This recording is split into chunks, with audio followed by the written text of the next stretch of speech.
Hello there friends, welcome to Dota News.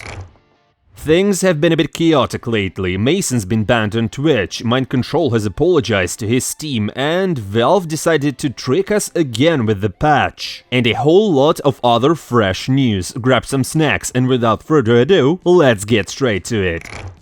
And we shall kick things off with some minor reshuffles. This time around, there were no kicks or signings, but a bunch of different standings were brought on boards. For instance, in Tundra, Toby has stepped in for Mind Control, having previously played for Entity. Meanwhile, Poppy and Team Secret decided to refresh their position 4, replacing the unstable and inexperienced Aki with the most seasoned Afu. Actually, this move was quite predictable, since the Southeast Asian player was already with Secret, albeit as a coach for the last DreamLeague. Let's see how Team Secret will show themselves now with a more experienced player on the team. And also they brought back Heen, the ex-coach of Team Secret that decided to go back to Dota basically. Also, OG decided to extend Timato as a stand-in. It's not really clear whether they will continue playing with him as a stand-in for a couple of more tournaments or for at least one. Personally, I think that Timato is a great player and OG should sign him for long, but guys, if you have any suggestions or thoughts about this situation or roster shuffles, please drop them in the comments below. That's basically it. Let's turn to other news.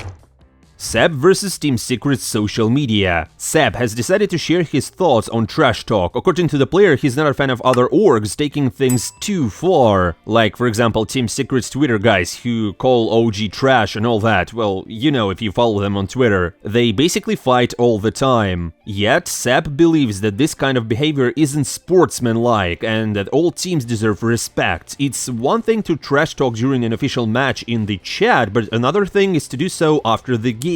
This situation with Team Secret's posts recently bothered Seb, but luckily No Tail called him down, explaining that those posts are just made for views. Anyways guys, I see this situation like two old men yelling at each other meme, you know? In my personal opinion, friends, there is no real difference between writing in all chat like Seb does, like Russian dogs or I banged your sister, and what Team Secret does on Twitter with all the trash things. What do you think about this situation? Write your thoughts in the comments below, just don't hate me please.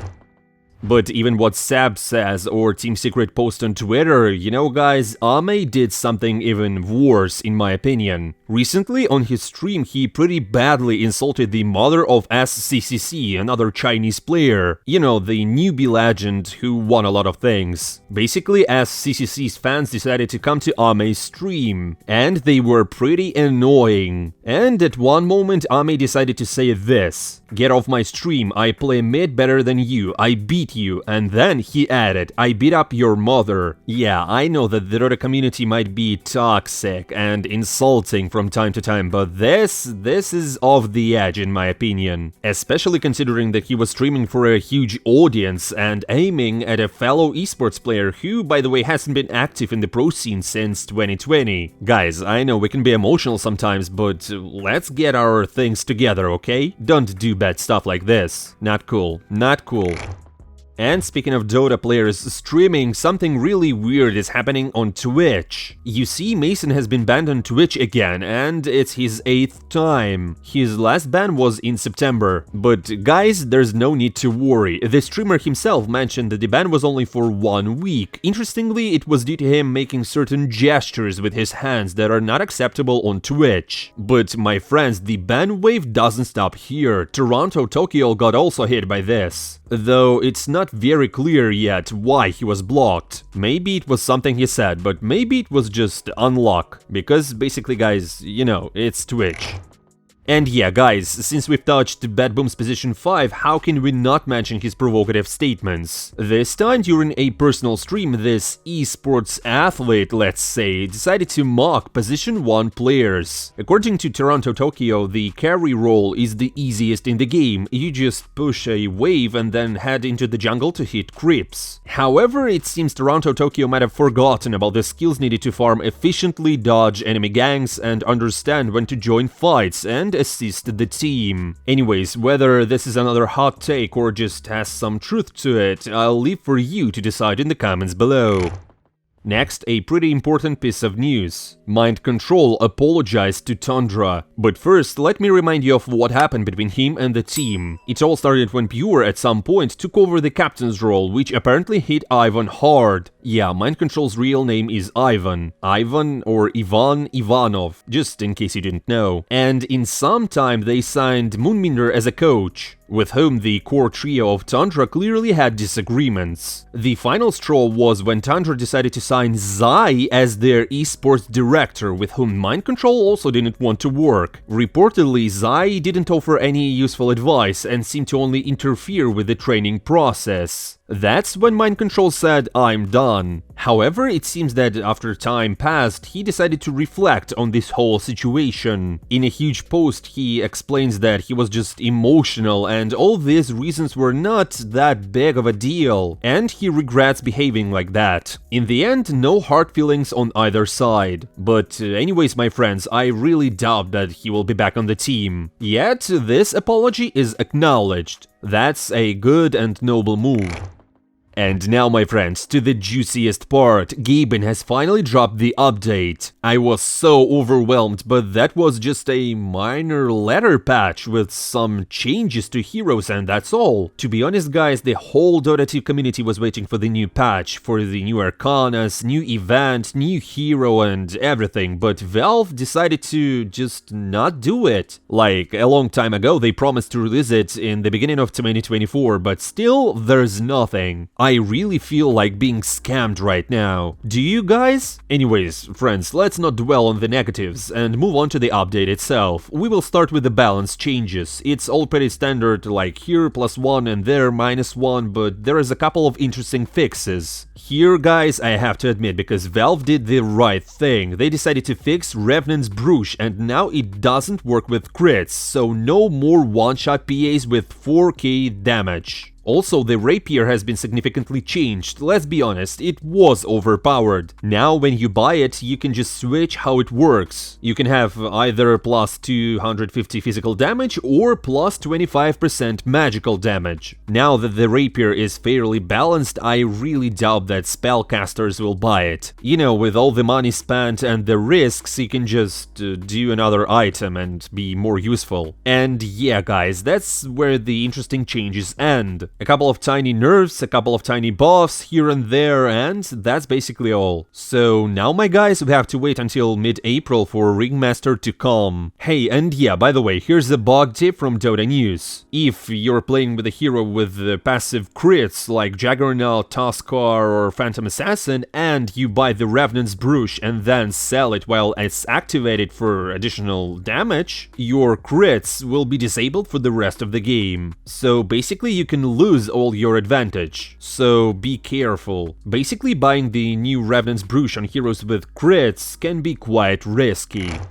And yeah, Valve also decided to take some care about Dota Plus users. They've added some new features. Basically now, with the combined feature of Dota Plus and Dota Labs, you can see who you were queued with, the average behavior score in your team, the average skill level and all that, and you can safely decline if you don't want to play with these circumstances. That's basically pay to win, because no more randomness in your team. The people of Reddit have already appreciated the new changes. They've said that matchmaking has become simply wonderful and perfect. Guys, if you have already tried this new Dota Labs feature with declining the queue, can you explain in the comments below if it's really worth it? Because I haven't been paying for Dota Plus for a long time because it's basically useless, but maybe I can reconsider.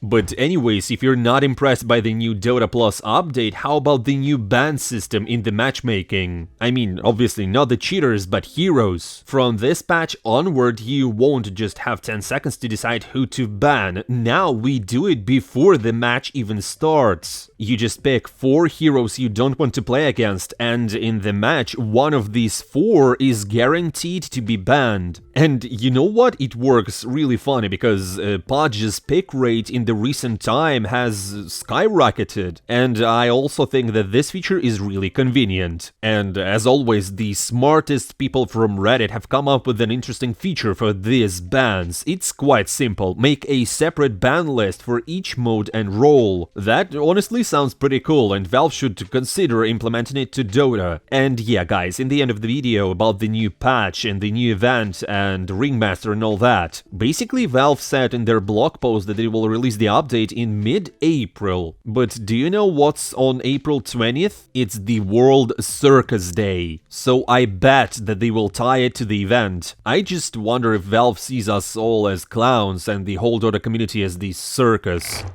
And now, guys, the last piece of news. If you remember, guys, in the last episode I mentioned that the LGD players were at a bootcamp at their coach's place, at Xiao8's home. But it turns out things weren't so simple. It seems Xiao8 couldn't handle the pressure and kicked them all out. Now they're just playing the qualifiers from the internet cafe. And you guys thought renting houses for bootcamps was the way to go. I have no words, honestly. And yeah, guys, by the way, if you like my videos and you don't want me to end up like LGD players in the internet cafe, just follow me on Patreon and support me there. The link to our Patreon is in the description. And as always, my dear friends, I thank you for all you've done for me. The likes, the views, the subscriptions, the comments, all of it. Thank you so much. And now let's move to matches.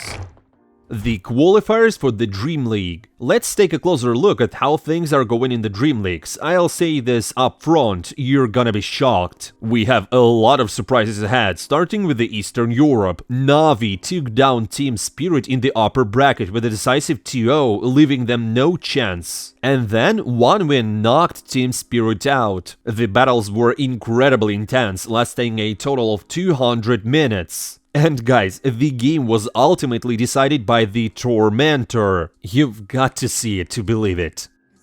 It looks like they'll go for the Roshan here, as you said, Milan.